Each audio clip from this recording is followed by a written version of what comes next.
APC. Rivers emergency rule, Obi laments use of voice votes to pass proclamation. In 2027, no political gang-up will stop Tinubu's re-election, Ganduje. Remember that we are open for advert placements, bookings, and commercials. You can get right into this critical discourse. Please stay with us.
Welcome back and thank you so much for staying with us. Here with me in the studio is Barrister Michael Amadi Opareli, Esquire, is a legal practitioner and a political analyst. We're so glad to have you join us today. Thank you for the recognition and invitation. Thank you so much. Let's go right into the discourse.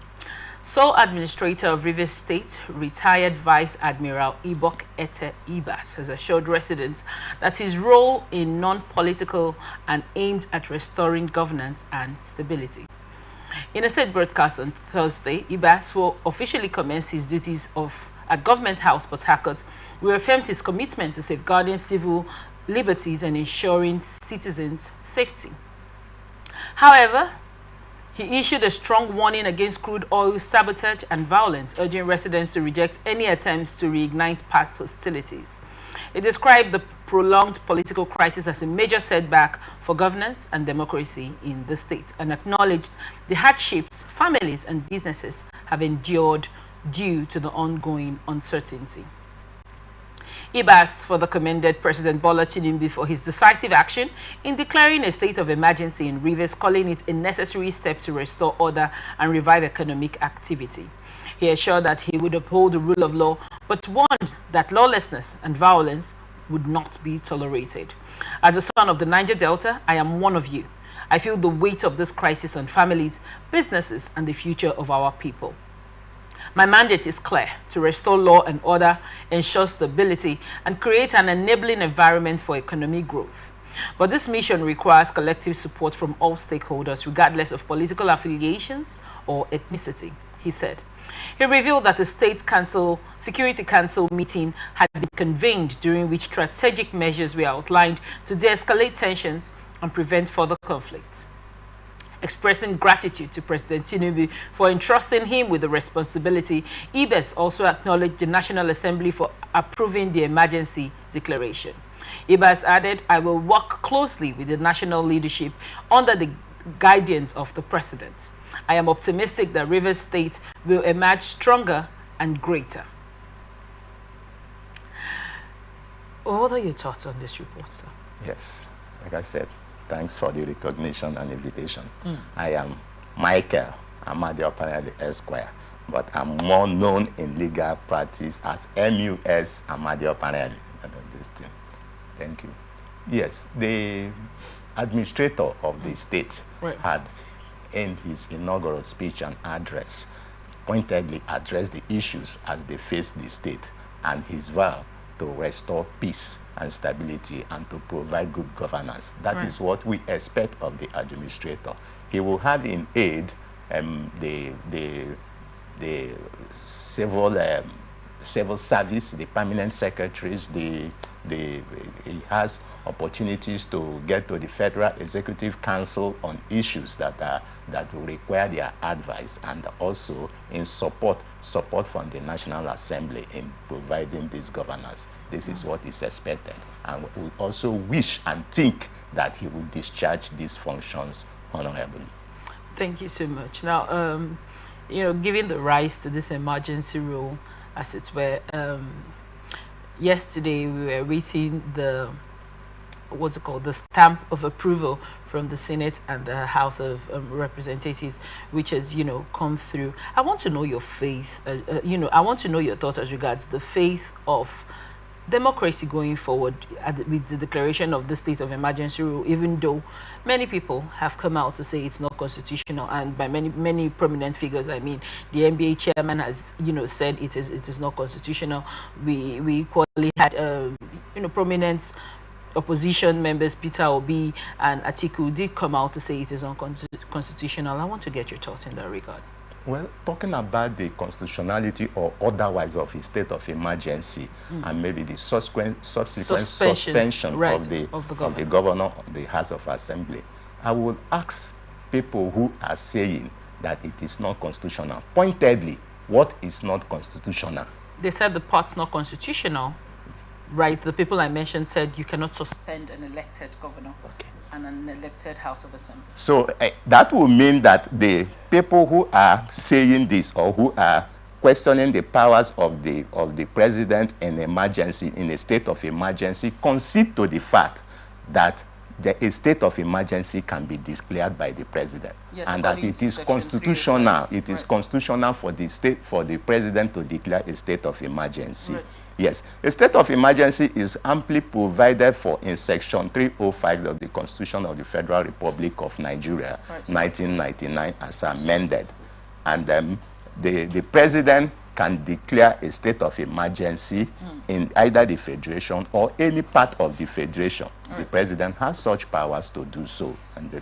And critics also admit to that fact that the president has the power to declare a state of emergency. And when the president does so, with state of emergency, by Section 305, that is subsection 1, empowers the president to make that proclamation of a state of emergency. And when it is done, it is gazetted. It is gazetted and it is transmitted to the National Assembly by Section 305, subsection 2 of the Constitution is transmitted to the National Assembly. A transmission of the National Assembly is the gazetted proclamation of the president declaring the state of emergency. And the National Assembly, when in session, will meet within a period of 2 days to consider that proclamation. And when not in session, will meet within 10 days to consider that the state of emergency. And Section 305, subsection 3, particularly paragraph C, D, and E, had made specific inferences, circumstances in which the president can declare a state of emergency. It is not just in any other situation the president can. When there is actual danger or threat to danger, actual danger to life, public safety and security in any part of the federation. And when there that is talking of Section 3, subsection C. Then in Section 3, subsection D, we are still under Section 305 of the Constitution. When there is a clear or a present danger or a perceived danger that a particular circumstance may lead to a breakdown of law and order, the president can also declare a state of emergency. And when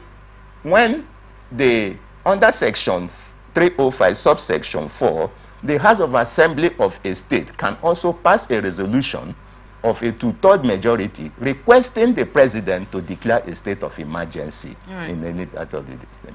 And under Section 305, subsection 5, the governor can also forward this resolution to the president to declare the state of emergency.